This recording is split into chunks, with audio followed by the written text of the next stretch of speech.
Okay, guys. Hello to everyone. It's so good that we are back. My name is Vladislav Faraponov. I am the president of the Kyiv-based Institute of American Studies. We are a Ukrainian think tank that explains the American politics, the Ukrainian-American relations, the American domestic and foreign policy. And I'm so glad that today we actually start our podcast, our conversations with Dan Epstein from Harvard. That I'm so glad that we agreed to have this podcast. We will try to be as regular as possible, and Dan, I'm so happy to see you even online. Thank you. Yeah, no, I'm really happy to see you as well. As you mentioned, I work at Harvard. I did my Ph.D. in government there. I teach about American parties and elections, and I got to meet uh, Vlad when traveling to Ukraine at the Kyiv School of Economics in my work at Harvard supporting Ukrainian scholars in this time of war. And yeah, I have been a junkie for political parties and elections in America for decades and taught classes about it. Um, and I'm really excited to be able to talk about it with Vlad for a Ukrainian audience that I know is probably interested in what's going to happen in America with the Trump administration looking forward to the midterm elections this coming November of 2026.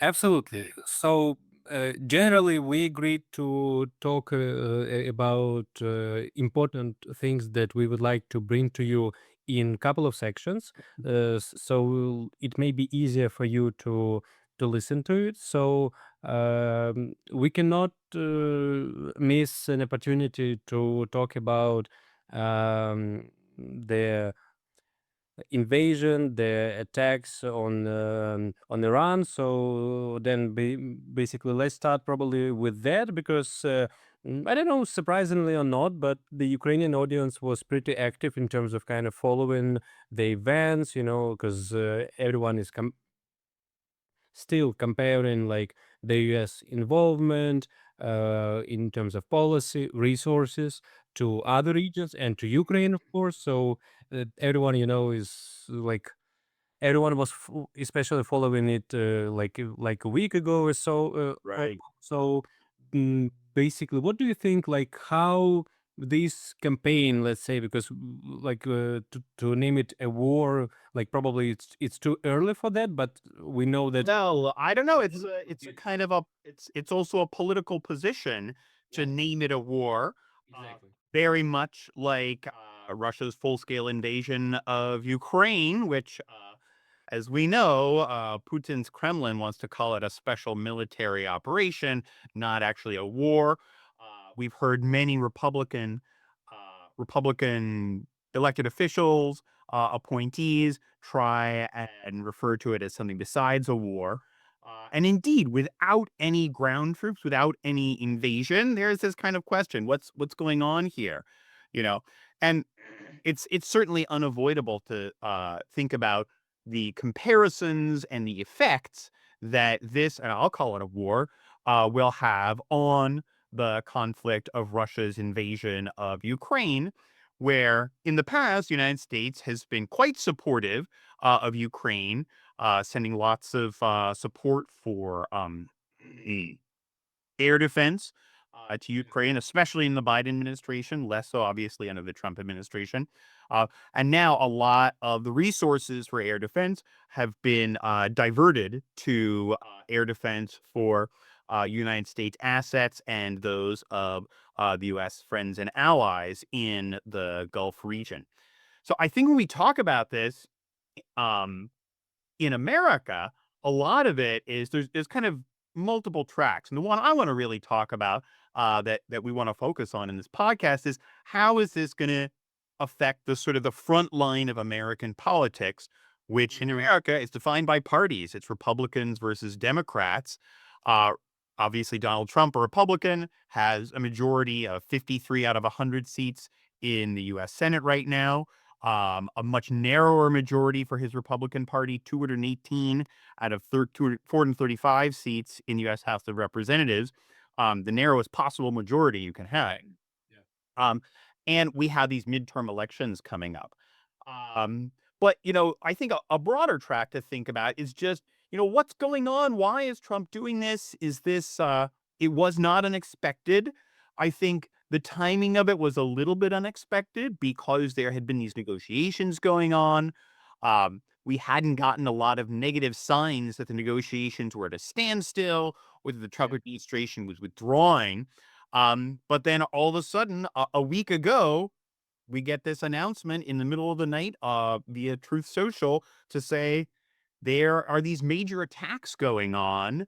And the United States is similar to, but in a much broader and more robust way than when it attacked Venezuela and captured President Nicolas Maduro, is attacking Iran, a state that's long been opposed to the United States, and in fact killed its leader, the Ayatollah Ali Khamenei.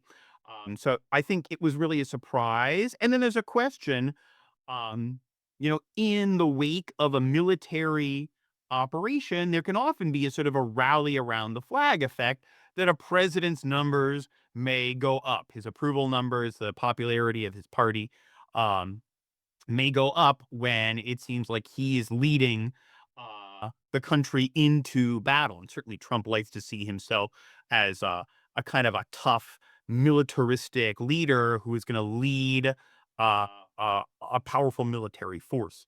So I think that's kind of the question. What's your impression from Ukrainians of their view of Trump's choice? This is not, it was nothing that attacked America first. America sort of led this, the choice to go to war now. What's your impression?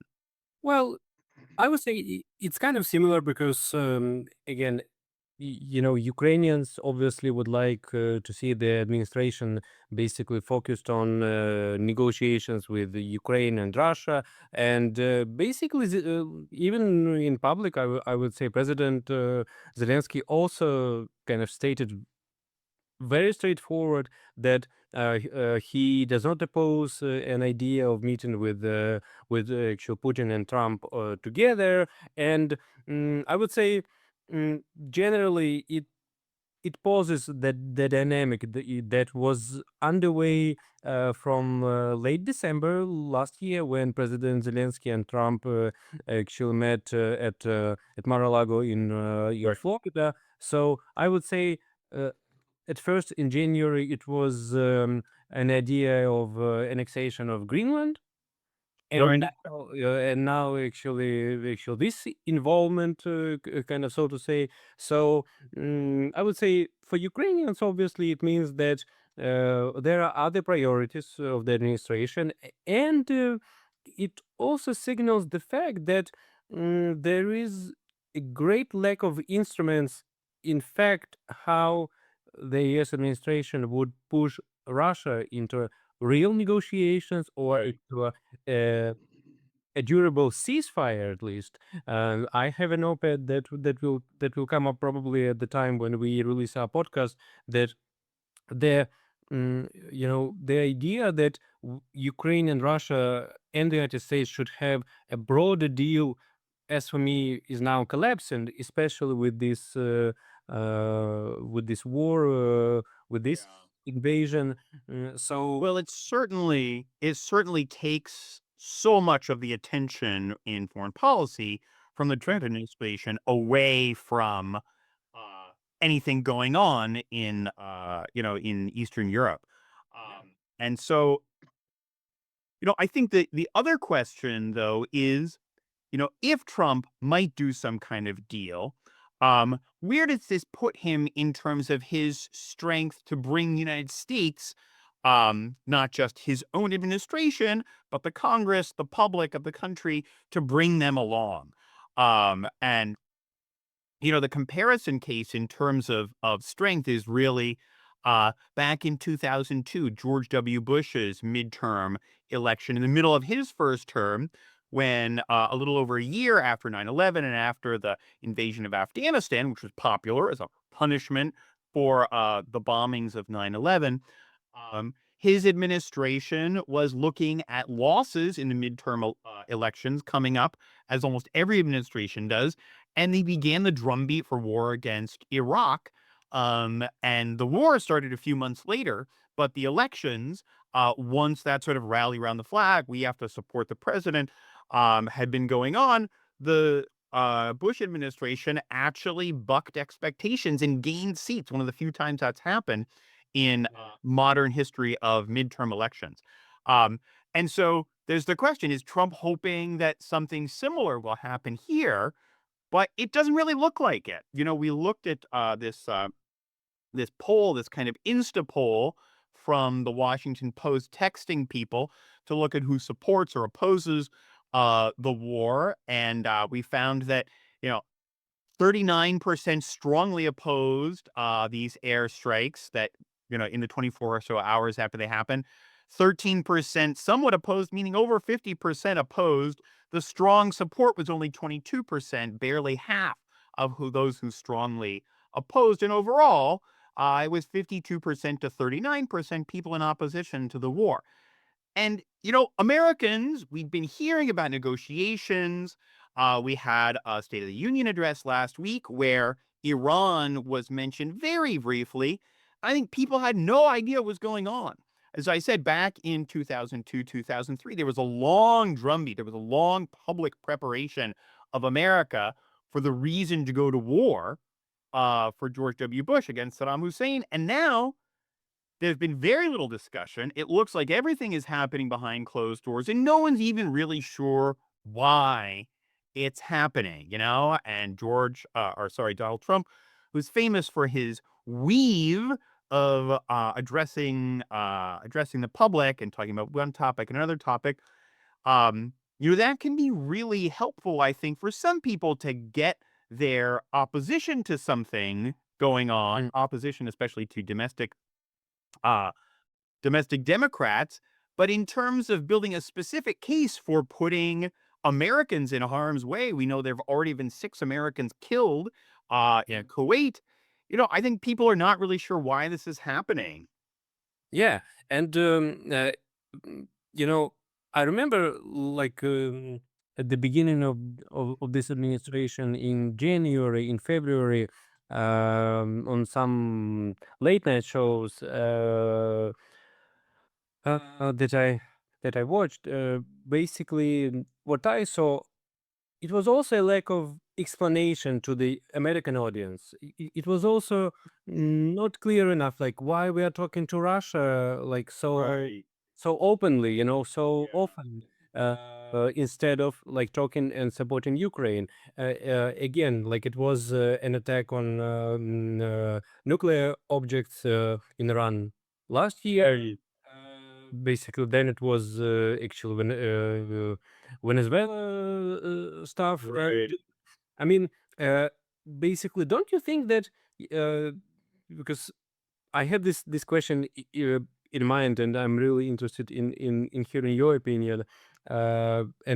And basically, we will talk about polls in this Right. section. But don't you think it's also probably one of the strongest features of Trump that that he's to some extent he's consistent with his ideas that that like in order to stay afloat kind of kind of so to say you shouldn't be explaining so much Right. anything so and he just basically keeps doing that so like Right. he's not responding to attacks as he might say on him Right.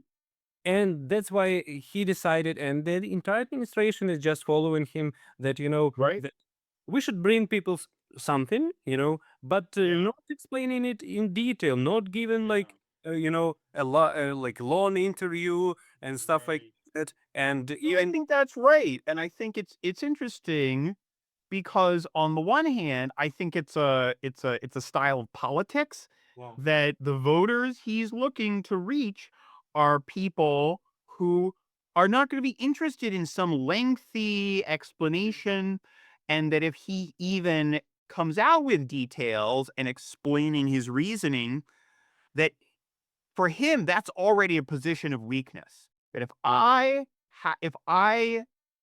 agree to explain why I'm doing something, I'm already playing on the playing field of my opponents who are criticizing me. And so the best thing to do is not to explain why I'm doing what I'm doing, um, but to go after and attack the people who are attacking me on the basis of something Mhm. unrelated, calling them crazy, Yeah. calling them insane, uh, you know, calling them friends with illegal immigrants or with uh, or criminals. And by doing that, he avoids explaining. And some people I think see this also, and I think there's an argument for it as an aspect of his kind of inherent authoritarian Mhm. personality that says, I'm the leader, and so whatever I say goes. And Mhm. why am I doing this? Why are we making this policy? No one gets to ask that. I don't have to give an explanation. Just the fact that I'm the leader means that I should get to do whatever I want, right? And this Mhm. is very authoritarian, that no one else can have input on what Yeah. the leader does. I think recently we saw this idea of Trump coming out and saying, ah, Iran, we demand unconditional surrender from Iran. That's what it's going to take to end this war. But then what does that mean? Who knows who's in charge in Iran? They killed so many of the leaders. Who should surrender? And Caroline Levitt, the spokesperson, came out and someone asked her to explain that, and she said, "Well, what unconditional surrender means is when President Trump, as the executive, has decided that in his evaluation, we've met these Mhm. core goals about no nuclear weapons and other things that are more vague, like Iran won't be able to support terrorists outside the country. How can you determine that? That is the definition of unconditional surrender. But it so much has to do with this idea that, you know what? I don't have to say because I'm the leader. And this is very much against a sort of a historical deliberative democracy, especially in Mhm. a country where the Constitution gives Congress, not the Yeah. president, the power to declare war. So I think it's been successful in in other realms. This policy of I'm not going to say why I'm doing this, sending National Guard troops to different cities in the United States. I'm just going to attack the people who are criticizing me and asking me to explain. But Yeah. when American troops are dying and, the cost of a war, which he campaigned against sending Mhm. American troops and starting wars, when that's what's on the table, it doesn't look like he's going to be Teflon this time. And things are already going poorly in Yeah. terms of his popularity. And basically, to your point, I would just like to add that um, in that case, not surprisingly, everyone was not surprised that the House and the Senate actually failed to pass the resolutions on these issues. And even it's interesting because kind of my impression, even from Ukraine, is that uh, no one is. Oh, go ahead. Pardon? Yeah. Uh, that no one is talking about it, as a surprise, that Right. like come on, like how come and stuff like that. So, Yeah. but Well, and because this sort of authoritarian idea that I shouldn't have to explain to everybody, we see that for him as president over the whole polity, but we also see that within the Republican Party, his Mhm. goal as leader of the Republican Party, that no one in the Republican Party has the right to question him because he's the leader. Everybody just has to trust him and follow him, and he's much more successful at uh enforcing obedience to that within his own party. um and so you see that exactly not these resolutions are going nowhere in a Congress that's controlled by Republicans in both houses. Okay, so let's talk more about polling numbers and elections in the next section. So, Okay. as for now, we'll take a short break, Okay, great.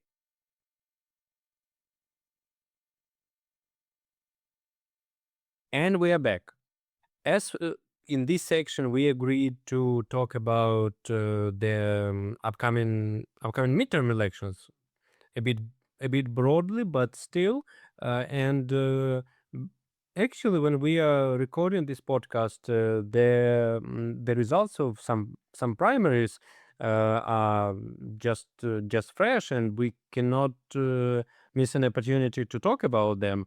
So then, basically, what's the current status of of the polling, and of the Yeah. elections that are like not so far away.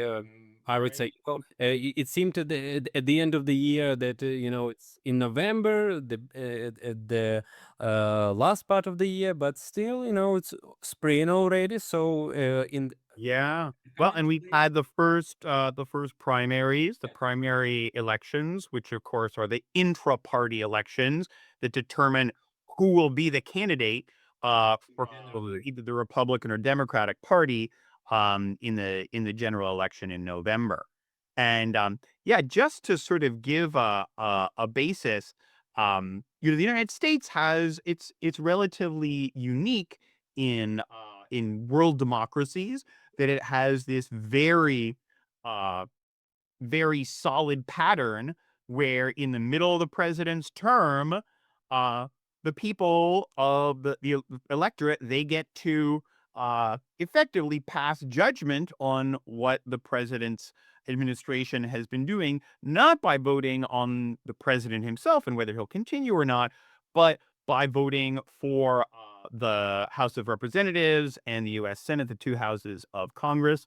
Um, and by this means, they give their opinion, a sort of a thumbs up or a thumbs down, um, especially in the last several decades as the United States has confronted lots of difficult problems, both domestic and foreign, there's been a lot of dissatisfaction.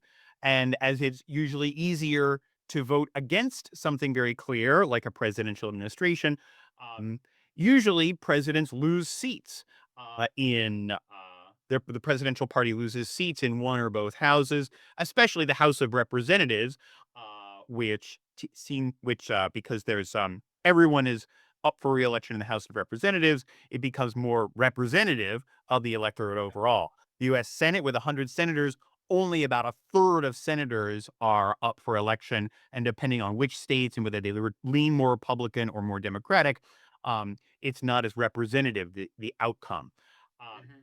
and as we know, when Donald Trump was president from 2017 to 2021, his first term, he suffered a big loss of seats. He had come in with a majority in the House of Representatives and the U.S. Senate, um, and his majority in the House for the Republicans was overturned with a gain of over 3 dozen seats for the Democratic Party, which had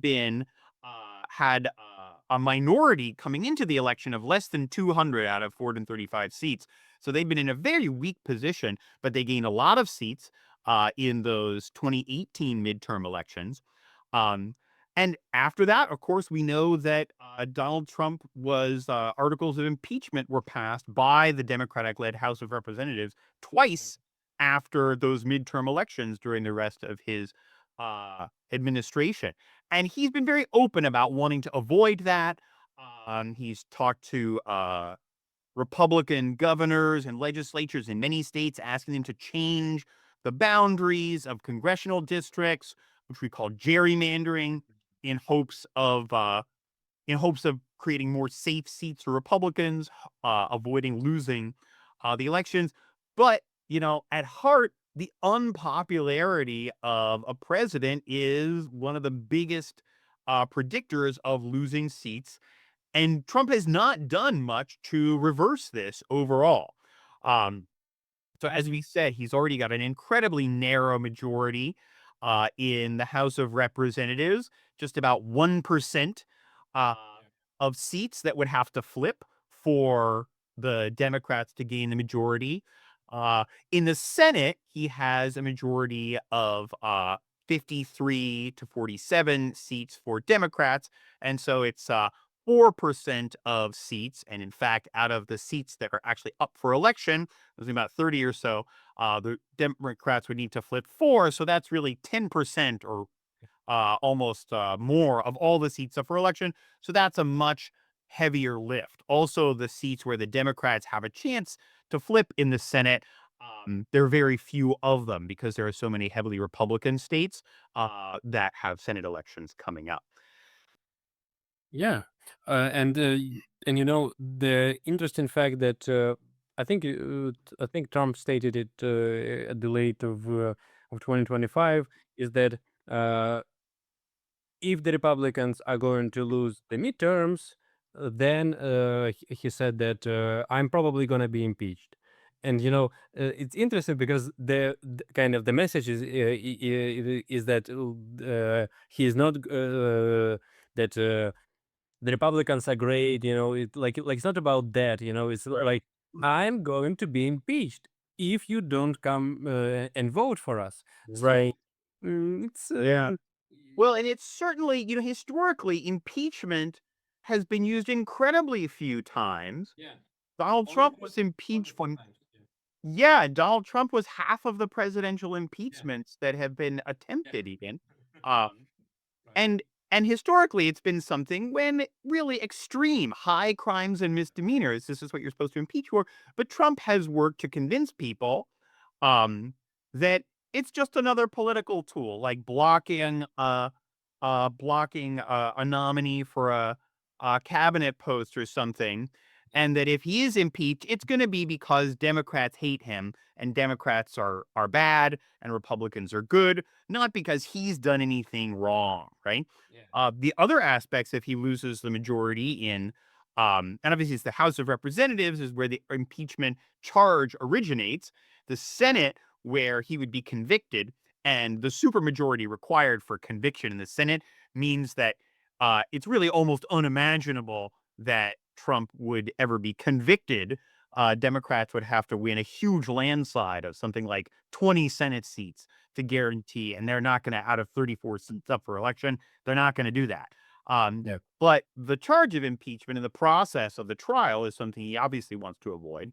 But there are other things he wants to avoid too. He wants to avoid Democrats having control of one of the major levers in the budgeting procedure. You know, Democrats, they call it the government shutdown twice in order to try and put pressure on the Trump administration to reduce cuts back in the fall, and then more recently, putting pressure on the Republican administration to try and lessen the harshness and brutality of the Department of Homeland Security, Immigration and Customs Enforcement over arresting people in the United States. Democrats were able to do that even with just a minority in the Senate.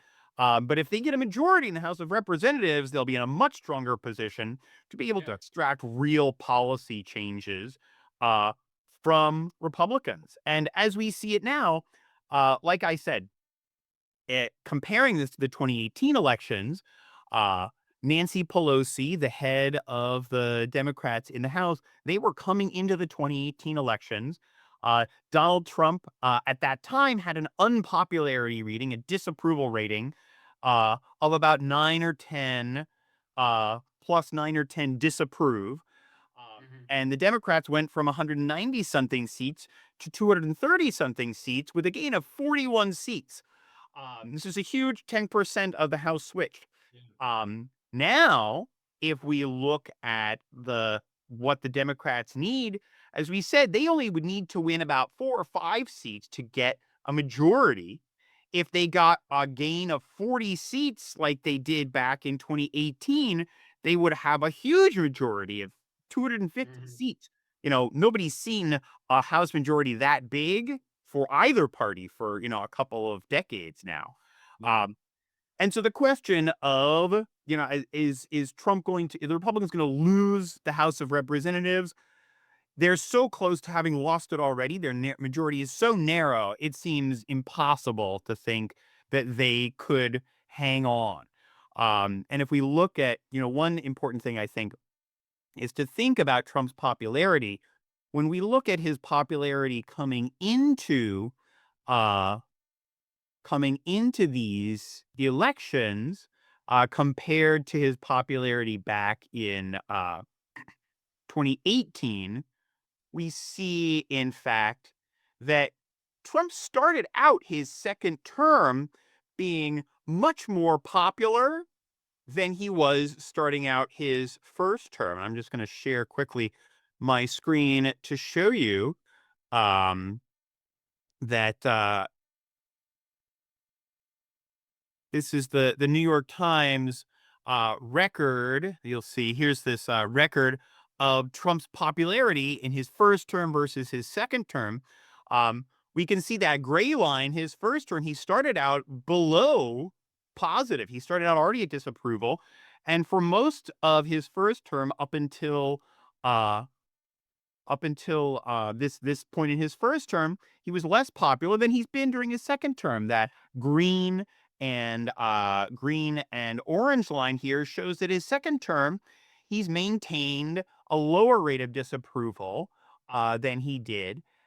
But as of today, over 400 days in, he's actually eclipsed it. Back in February, his first term disapproval, the orange line, dropped below, or his second term disapproval dropped below the first term gray line. And now he's on a trajectory of his disapproval getting worse. Now, remember, we said that by the time of the midterm elections, if that we look at that disapprove plus 14 from his first term, he'd actually recovered his approval by about 4 or 5 points, from plus 14 disapprove to plus 10. But now it seems very difficult to imagine how is he going to how is he going to turn things around? This war, given how it's not been popular, we've seen Americans die already. We don't know what is the end game? How long is it going to last? Trump says maybe 4 or 5 weeks, but he doesn't know. No one's giving any indications of the end of this war. There could be a real blowout in the House of Representatives, certainly, if it's anything similar to what happened back in 2018. Um, and the question now, I think, is really what's going to happen in the Senate races, where Republicans had been certain that they would not lose their majority because there are so few chances for Democratic pickups. Yeah, yeah, and basically, what do you make of this trend that you demonstrated, that that he has just now, that he has actually come up to this point of the popularity? Because I also happen to discuss it sometimes, on TV, for example, and almost every TV host is asking like, a new poll Right. was published, and it demonstrates the loss of, I don't know, 1%. Right. You know, Yeah. At- Down a little more, down a little more. yeah. But at the same time, actually, my response is that, and I also heard it in like lots of podcasts, that he basically doesn't care, Right. that he doesn't respond to these tiny changes, that Yes. he's basically what we have talked in the previous section, like about Iran, that I'm the top guy, Yeah. as President Truman actually used to famously said, the buck stops here. I am I decide, and I don't react to these tiny changes. And as for me, it's it's kind of a tricky and philosophical question also, basically, whether to say that his approval ratings are low, or not low enough for him. And my suggestion is that, probably it's not low enough for him, as for now. And given also Right.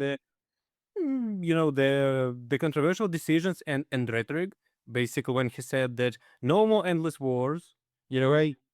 no more like unclear objectives in military conflicts and stuff like that. And only this year we have seen like at least two major, you know expeditions, we could say. expectations and and controversies Right. in comparison to that. So mm, um, I, I think like later we will see obviously more detailed polls and Right. I just saw an NPR and PBS poll, which says that even much stronger, like people oppose this war generally, like 56 to Yeah. 4%. So it's even kind of less advantageous to the Yeah. administration than the poll that you mentioned. So when time passes, like people are Right. to see that it's unclear and basically Yeah. why we should be in favor in something that we don't understand. Right. We don't get any clear communication about that. Yeah. Well, and indeed, Trump, he takes his leadership cues from his base, right? His base are people who have come out. When they came out starting in 2016, all kinds of people came out in that 2016 election that neither the Democrat nor the Republican Party, the sort of, traditional Republican Party, expected. Lots of people in America disenchanted by both parties, thinking, no one's listening to us. All these people came out, and all of a sudden, it transformed the American electorate. Um, and people came out and they were inspired by Trump. And, we had this idea of MAGA, make America great again, Trump Republicans versus traditional Republicans. Traditional Republicans all voted for him because he was the Republican nominee, but all kinds of people came out because they believed in Trump. Yeah. And one important aspect of this is it really changed an important historical dynamic of the political party bases in American elections. Previously, the Republican Party always had gotten more votes from people of higher income. Democratic Party more votes from people of lower income. A lot of that was connected to race. Some of it was connected to people being working class in unions. All those people tend to have lesser incomes. It also was correlated with education. Most people with a higher income tend to have a higher level of education. And what that meant historically is whenever there were a lot more people coming out to an election who don't usually vote, historically, that meant there were more people who were probably going to support the Democrats. And so a high turnout meant lots more people who were marginal voters um, because of income, race, other reasons, education. And that was going to be a good election for the Democrats. Trump has flipped this because he brought out so many people who had these lower levels of education and income, people who saw themselves as working class, not represented by Democrats or Republicans, and have become the base of this MAGA Trump movement. And as a result, now when we look back at the 24 election, we see that more education means you're more likely to vote Democrat. Higher income means you're more likely to vote Democrat. It hasn't changed with race, but the people who are more marginal voters are now going to be an advantage for the Republicans. Now, this means a couple of things, especially with education. Um, Voters with less education, more marginal voters, these are people who are paying less attention to the details of what's going on. Mhm. And they're perfectly designed to be Trump voters because he's not going to explain the details. They don't want it. He doesn't want to explain it. And he feels like that base is going to be enough to push him over for victory. And in 2016, it was. In 2024, it was. Midterm elections may be a different story. Now, the question then is, does he care about his co-partisans in the House and Senate? And he seems like he cares enough to ask these different states, Republican dominated states, Texas, Florida, um, uh, other states, Ohio, to try and change districts to give more of an advantage to Republicans. But there's only so far that will go. He does not seem to care about Republican chances in the midterm election enough to explain things, enough to focus on what people are upset about, which up until Iran, they were upset about inflation. They were upset about everything being expensive, affordability, and he's come out a number of times to say that's a hoax. That's a Democratic hoax. Um, and this doesn't reassure Republican candidates who are going to have to face these voters in the fall saying, you promised to come in and fix stuff, and nothing's any better in the economy. We Yeah. just saw an unemployment report come out, which says the United States lost jobs. Unemployment is up, but he doesn't seem to care about these numbers. Hmm. Yeah, it's interesting, especially given the results of the primaries that probably we will discuss Yeah. already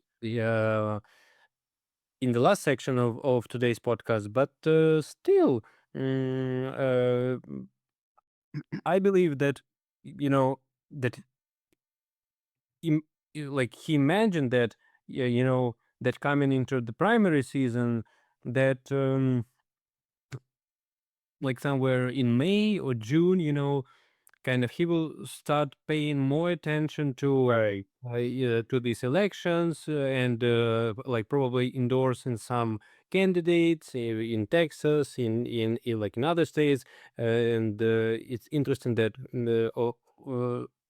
two of this of the three states that Dan mentioned, like only 10 years ago, kind of used to be basically battleground states. So it means that in the general elections, basically we will not know until the votes are counted, that if this state actually has gone red or blue. It's Right. the same to it applies to Ohio. It applies to to Florida, because Mhm. actually Donald Trump really has won Ohio and Florida in every election uh, Right. since By 2016. big margins. Yeah. Yeah. So yeah. And mm, I, yeah, but again, like probably that was his tactics before this war, Yeah. and I think he just and the Republicans in general, this election season, it has winded the range of topics, that kind of Right. they should be talking about. So Right. uh, those those domestic issues that you mentioned, and also now the foreign policy, and Right. basically that's not the ideal tactic for them, because again he campaigned on no more endless wars, kind of clear foreign policy, like Yeah. that should be accountable, that should be reasonable, and stuff like that. Yeah. It should So be America first. I think one yeah. thing about this war, there's a couple of interesting discussions. When people were asking, whether it's Caroline Levitt or Trump or our Secretary of State, Marco Rubio, um, he answered a journalist question about, why are we doing this or why now? And he was saying, we knew that Israel was going to make a move against Iran, and Iran would then respond by attacking American assets in the Middle East. And we did not want to be on the back burner in reaction. We wanted to get ahead of that and preemptively do this. And Yeah. of course, journalists, then it sounded like, oh, Israel, by their actions, got to dictate America's going to war against Iran, which obviously it's Yeah. not America first. Yeah. It makes Trump look like he's not in charge. Prime Minister Netanyahu is in charge. And Yeah. so then, later somebody asked Trump, did taking Rubio's comment, did Netanyahu force your hand? Did Israel force your hand? And he doesn't want to sound weak. So he said, no, if anything, we Mhm. forced their hand. And so Yeah. he doesn't want to sound weak, but who is in charge and why are we doing this? Are we doing it for the sake of Israel? Are we letting our war plans be determined by Israel? Whether the war is endless or not, what is America getting out of it? Is Mhm. America first? No one Yeah. is really sure about that. Yeah. It seems like Israel may get a lot out of it. Um, Yeah. Obviously, Russia has gotten a lot out of it because oil prices are up 35% in a week. I saw where that's the highest, the quickest they've ever gone up since 1983. This is a huge boon for Russia. But what is America getting out of this war? We don't know. and also speaking about the oil that sanctions, actually not prices. Just yesterday, the day before um, we are making this recording, the administration actually confessed that they may lift sanctions on Russian oil because of this war, because of the prices. So Right. I would just say we remove the sanctions. yeah, In yeah, order yeah. yeah, yeah, yeah, yeah. Right. And I would just like to take this opportunity to recommend to those who are listening to us. It's an interesting podcast by the New York Times called "Interesting Times," and actually they have interviewed the chief editor of American Conservative, and he thinks that this war, as for now, as it is now, it's actually abandoning like America First idea and rhetoric. So Yeah. it's interesting to see how the the Trump speakers, the Republican speakers, are either abandoning him or kind of staying with him. So. Right. Uh, Yeah. Well, and obviously elected officials and appointed officials in the administration are all going to stay with him. Yeah, But what's going to happen with the people who are kind of outside, the Tucker Carlsons, yeah. these people in this kind of podcasting community and conservative, what are they going to do? Because they don't have a horse in the race as it is, because they're not going to lose their position. Um, but yeah, it's interesting. And I mean, I do think, one of the things when Trump came out of nowhere in 2015 into the Republican primary and to get the nomination, he really came with this sort of cultural ethos that was meant to be a real contrast, not only with the Democrat, but also the traditional Republican ethos.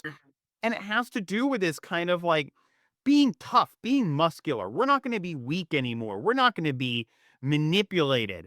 We're going to be tough. And, I think Pete Hegseth, as Secretary of Defense, is Mhm. focused on the American military, is not going to be preoccupied with DEI or political Yeah. correctness. We're going to be focused on lethality. We're going to be focused on being powerful and our capacity to project violence.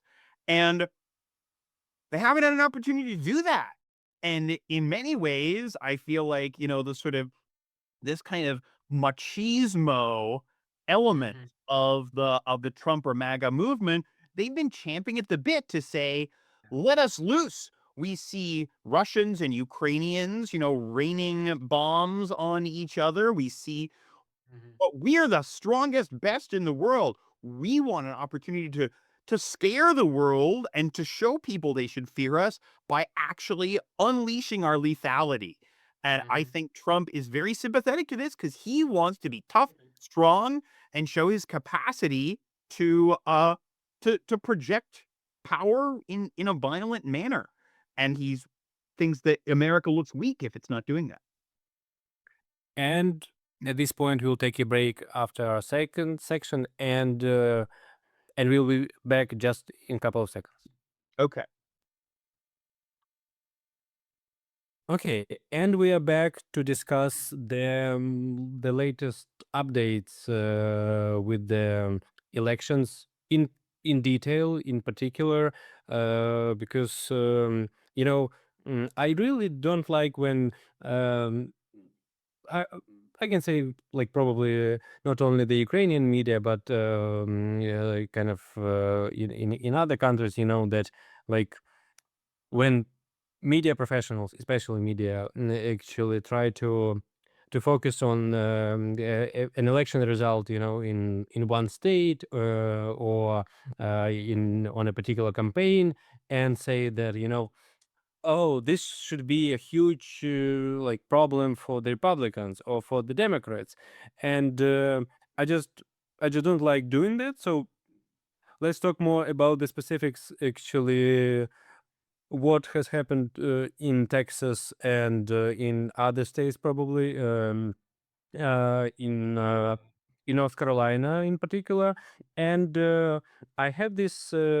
this headline from the Hill, which says Trump plays kingmaker in GOP primaries, and Right. like probably if I would be writing that headline, I will say like Trump wants to be or wanted to be a kingmaker in GOP Right. prime, but in what sense then? Basically, what just happened in Texas and how impactful it was or wasn't?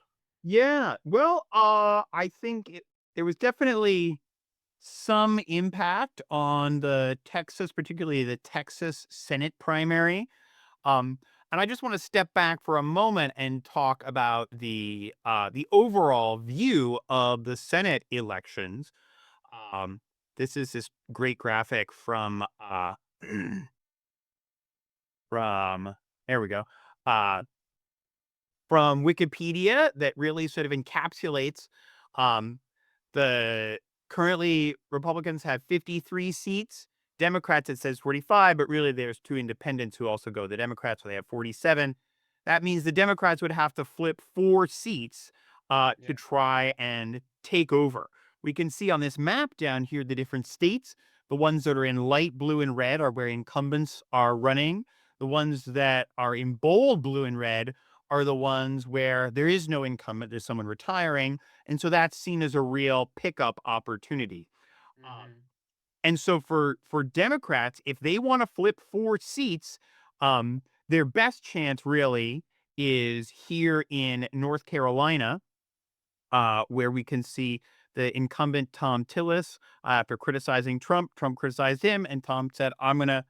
Tillis said, "I'm gonna retire," and the very popular Roy Cooper, governor of North Carolina, elected twice in 2016 and 2020, is now running for the seat. He's sort of a classic tall, well-spoken Southern gentleman, popular in North Carolina. He got his successor elected easily in 2024, and that's the easiest pickup opportunity where Democrats are really hoping that they'll be able to flip that seat. Um, the next opportunity is up here in Maine, a state that's voted for Democrats in presidential elections for a long time, where Susan Collins is running for reelection. She narrowly won reelection back in 2020, um, promising in some ways to not support Donald Trump too much. But she's really in danger again. Is in New England, this is a Democratic leaning region. Um, but then the Democrats, then they find they have to flip more than two, but they've got to flip 4 seats, and their best hopes are here in Ohio for the additional 2 seats, um, where Sherrod Brown is running for his old seat, a seat that's actually not technically his seat, but the seat in Ohio. He used to be popular Democratic senator, the seat vacated by J.D. Vance, and he's going to run for that.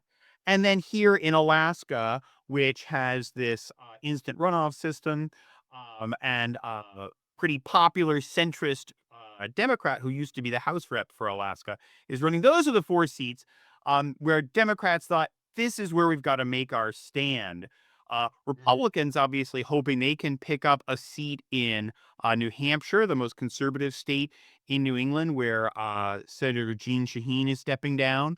Uh, Also, maybe in Michigan, where Gary Peters, who's never been a very strong candidate, the Senate Democrat, is stepping down. But what really happened this past week is we saw this big shift in Texas. Texas, a Yeah. state that has been up until 2020, and that includes 2016, trending more and more Democratic. It had been strongly Republican since the George W. Bush days of the 1990s. Uh, Mhm. but now there is this chance since 2016. Beto O'Rourke narrowly lost a Senate race, a Democrat from El Paso, against Ted Cruz in 2018. Yeah, yeah. And now it looks like in 2024, we have this complicated race going on in Texas for the Texas Senate seat currently held by John Cornyn. So what happened in Texas on uh this past Tuesday is that Texas has a runoff system for its primaries, not for the general election. And we saw that the Democratic primary was settled, the Republican primary not settled. I want to look at the Republican primary first because we've got John Cornyn, who's been in the Senate now for 24 years. He's in his mid 70s, an old white guy with white hair, um, representing the past of the Republican Party. And some people would say the past of America generally, with the power of incumbency, with tens of millions of dollars.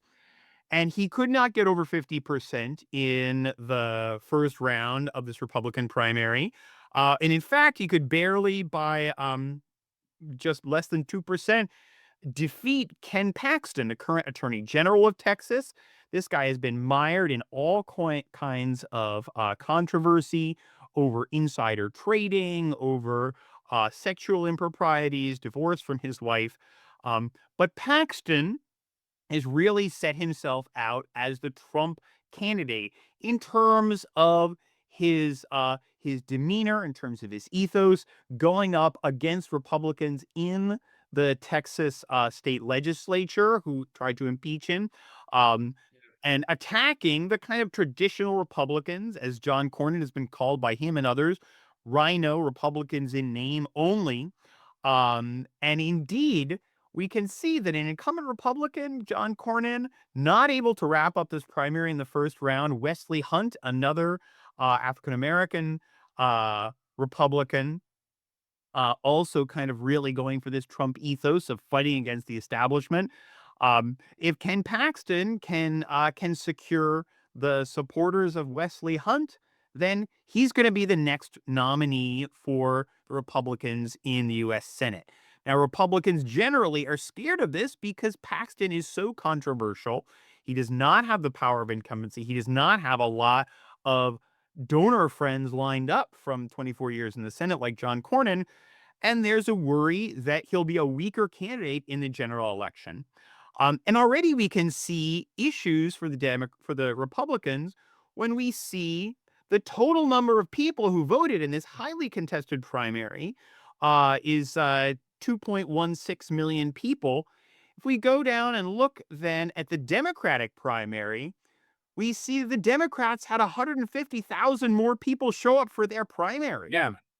I was Um, just go I was just going to say then, like for a second, that according to the Texas Tribune, basically one of the largest and even in Ukraine, like well-known local media, that according to unofficial data, up to 4.5 actually million people voted in primaries in Texas, in Democratic and the Republicans altogether.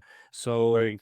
yeah, and according to again this unofficial data, generally up to 18 million people basically could have voted, but okay, Right. they didn't. But I think also we should say that it's still kind of highly uh, compatible and like a high basically turnout, because in primaries in the midterm election here, well, obviously the interest to the elections is less than in presidential elections. So I mean, Right. like kind of even still it's not, like 50% of the people actually shown up, but still it's a large number of people, especially given the fact that kind of you just mentioned about Texas, you know, being red, but again, in general elections here, but also we've been noticing this trend in Texas on more attention to Democrats. Like everyone is following either uh, like the Democratic candidates, or like if it's enough to turn Texas blue in the general elections. And I don't know. I don't know basically what will come in 2 years in the presidential elections. But it's an interesting fact that you pointed out that the turnout was higher in Democratic primaries. Right, right.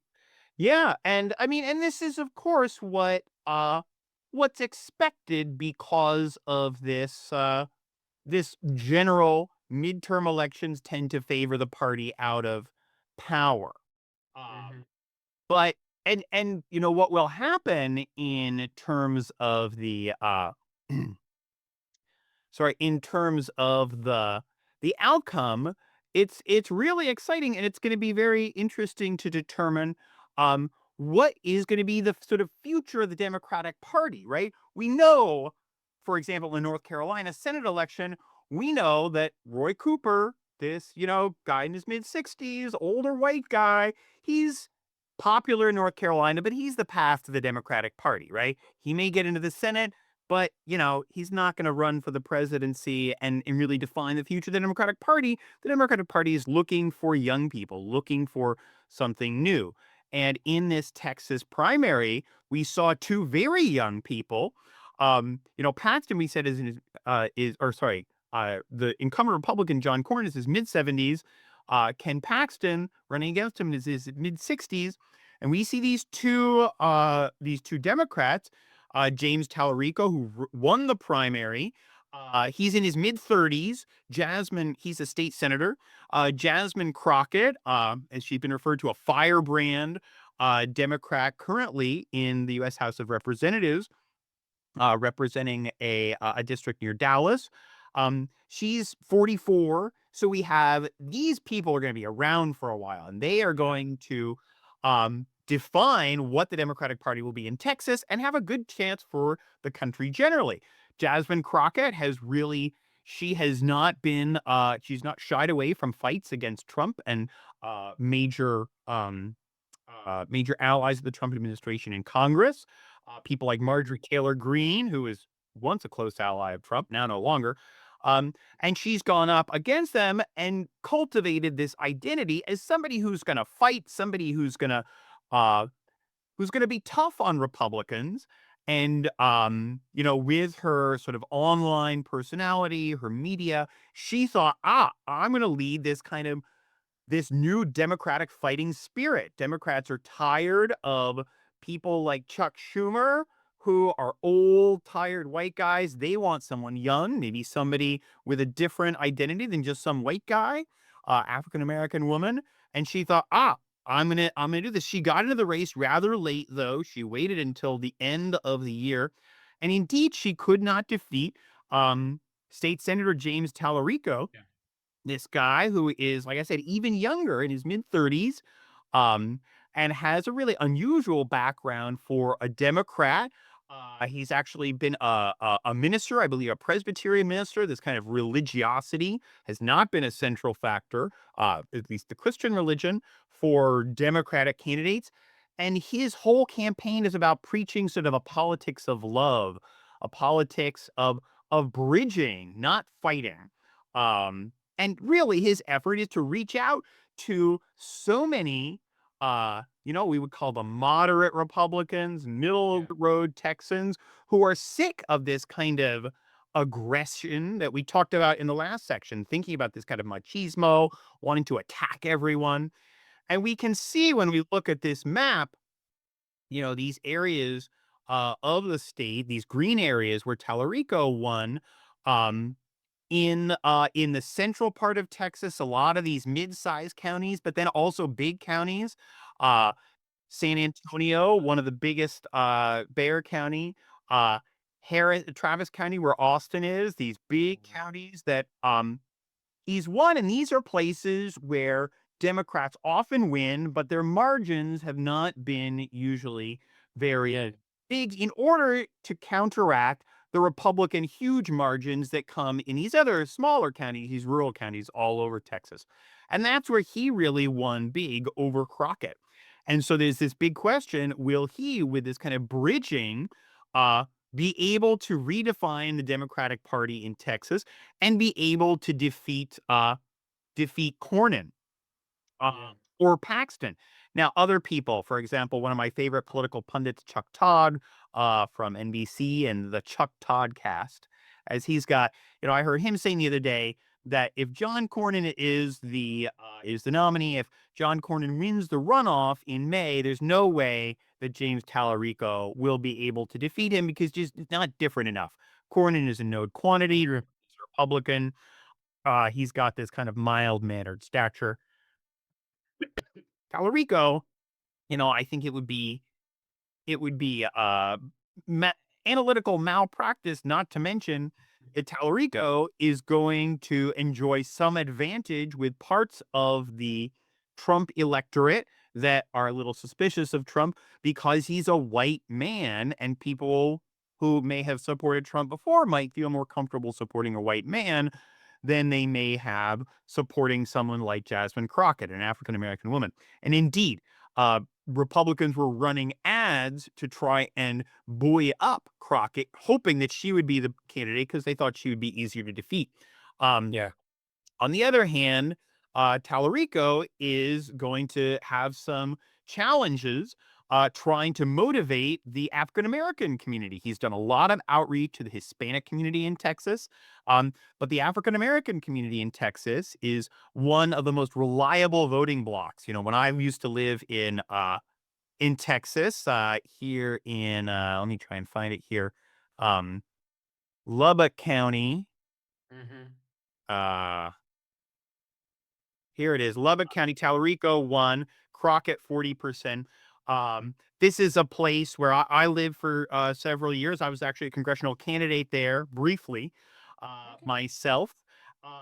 And the African American community of Lubbock is, as in many places, it's one of the most reliable Democratic constituencies.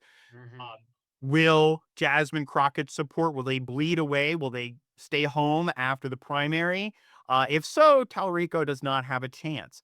But if he can really mobilize African American supporters, who most of the uh, strong congressional districts in Texas are African American centered districts, he may have a chance no matter who's the nominee.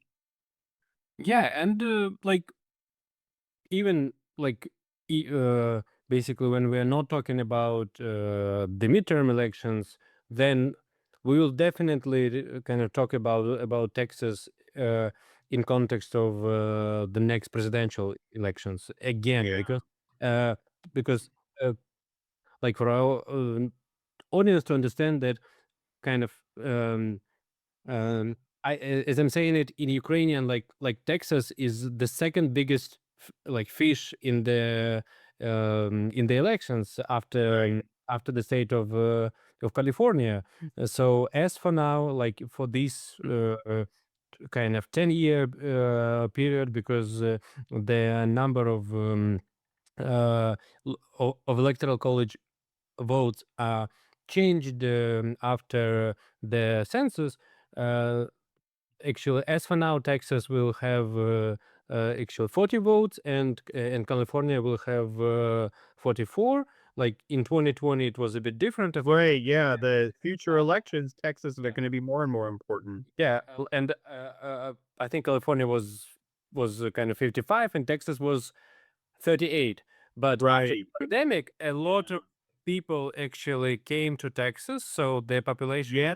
is also Well, and growing. it has higher birth rates, Yes. and lower housing costs. And really, what's going to be the future of the Republican and Democratic parties? What is their identity in Texas is Yeah. key to what is their identity across the country. And like we said, someone like John Cornyn, he's represents the past of the Republican Party. Um, but his co-senator Ted Cruz, also, known to be a bit more of a polemicist than Cornyn, but he's also, he comes from this highly educated background at Princeton, at Harvard. He's not one of these people who's out there attacking higher education. He says, let's be reasonable, let's think things through. Yeah. And he doesn't really fit in with the sort of Trump MAGA persona the Republican Party has been today. Someone like Paxton certainly does. Um, and we'll see what happens in this race and the future of the Republican Party. Is it going to revert to be more like John Cornyn, like Ted Cruz, like George W. Bush? These guys who are sort of, well, I'm more conservative. I like things traditional. Um, Yeah. but I'm sort of part of the establishment, or these people are going to tear down the establishment, going to be successful in the party. Um, and I think in on the Democratic side too, we see in these districts in Texas, gerrymandered districts. There's a number of districts that Democrats were strong in previously because they had a lot of minority voters, especially Yeah. African American voters, that have been eliminated and people have been squeezed together. And this is one thing I wanted to point out. Just this, what's the demographic future and change in the Democratic Party. Um, so here you can see this is this one district, the Texas 18th congressional district, where Al Green and Christian Menifee, both of them currently congressmen in neighboring districts. They're both running in this district because uh, Green's district was made almost unwinnable for a Democrat. Al Green has been this very prominent Texas Democrat, but he's 78. He's gotten kicked out of almost all of Yeah. Donald Trump's State of the Union addresses for Mhm. howling and stuff. Yeah. And he's prominent, but he's very old at 78. Christian Menifee, this young guy who kind of won this special election earlier Mhm. in this cycle, he's 37. He's less than half the age of Al Green, and now they're going to run against each other. Menifee's a little ahead of him. As someone, and I'm going to step out of my analytical perspective, and I'm on the Democratic side as a partisan.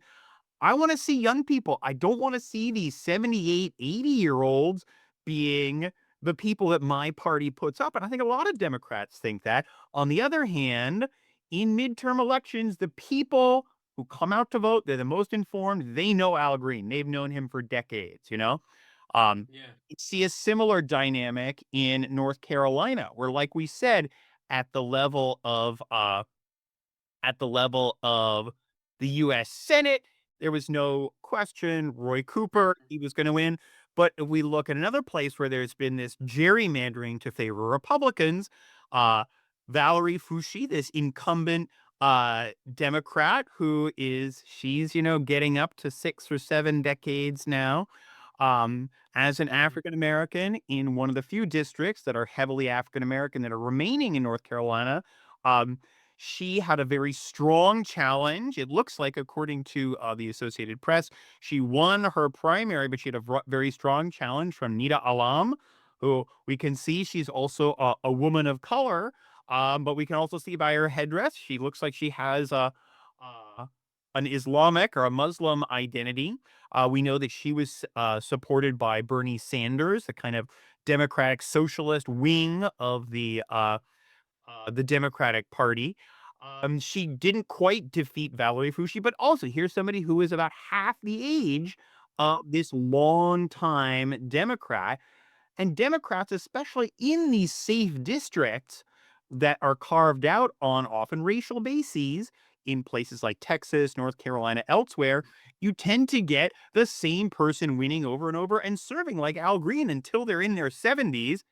And this Mhm. makes it very hard for the Democratic Party, as it was in the 2024 election, to say we are the party of the future when they're putting up leaders who are very, very old. Um, and we'll see a runoff with Christian Menifee and uh, Mhm. and Al Green in Texas. I'm kind of hoping Al Green will just say, you know what, I'm 78, I've had my run, and he will step down. As happened actually recently, just after the Republican race in another Texas district between incumbent Tony Gonzalez and this kind of pro-Trump, this guy, the AK guy, Brandon Herrera. Um, Mhm. Tony Gonzalez, this big sex scandal came out, and he's now stepped out. And so Brandon Yes. Herrera, That. he Yeah. doesn't even have to run in the actual runoff. He's going to be the nominee. I hope we'll see something like that with Al Green just for the sake of generational renewal because we've got so many of these very old people hanging on to these positions they've held for decades. They're comfortable with, they see themselves as good leaders, and maybe they are, but at some point you have to make room for the younger generation. Yeah, and uh, I think another relevant point is that I always try to explain to the Ukrainian audience is that uh, in the US, in particular, also in those races, the power of incumbents, like Yeah. like it's really so big because actually y- you get the attention, you get the TV media appearance, you get Right. the status, the like a chance to actually do something right and really needed for the community. Again, it's also kind of relevant for the for the presidents because only 10 presidents were not re-elected, Right. so Right. to speak. So yeah, and But it's actually more important for these districts as so many across the country, not just this recent round of gerrymandering, but so many congressional districts have been created as safe districts for one party or the other. yeah, And yeah, what that means is the general election in November practically doesn't matter unless yeah, you get a real seismic election, which we could have this November. Um, but the general election doesn't matter. And so who shows up for the primary election, it's the small slice of voters who really know what's going on, who are paying yeah. close attention, and it's very hard as someone new from the outside to come in as an unknown Mhm. quantity and convince those voters you should kick out the same person from our party because you're Yeah, not against them on policy perspective yeah. because you're from the same party. So this makes it almost impossible when you have so many safe districts across Mhm. the country in Congress. And then we see also there's a number on the Senate side, there's a number of states that because of their political culture have become effectively the same as safe districts. You know, Mhm. a state like New York is a safe district effectively for Democrats. And so someone like Chuck Schumer, who's going to get him out of office? Who's going to come before the Yeah. people of New York who are paying attention to the primary, who are stalwart Democrats and say, let's get rid of this guy who's been a leader? It's just very rare that's going to happen. Yeah. Yeah. Okay, then. Thank you very much for today's discussion, and Great. I hope that our audience will like it and will find it interesting. And until next Yeah, time. let's do this again soon. Yeah. Thank you. All right. Thank you, and Slava Ukraini. Героям слава.